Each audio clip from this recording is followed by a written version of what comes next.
今日咧同大家介紹一個日式照燒雞扒。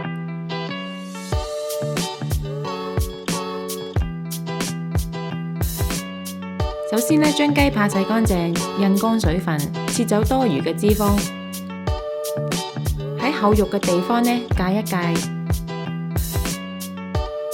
想醃雞扒嘅時候更加入味，可以用叉吉幾下。之後咧就喺雞扒嘅兩面撒少少鹽。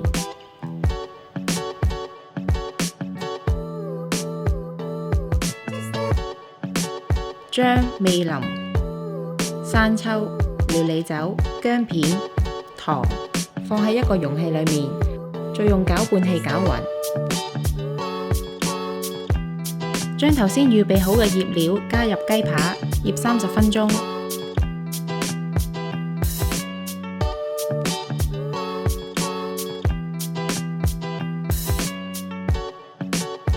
加少少油喺個煎 pan 裏面，開中火燒熱鑊。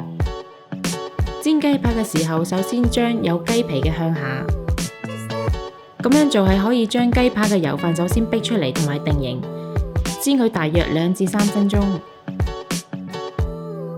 煎嘅時候唔使反來反去㗎，等有雞皮嘅嗰面煎至金黃色，再轉去另一面，之後冚上蓋，轉細火，再煎焗4至5分鐘就可以啦。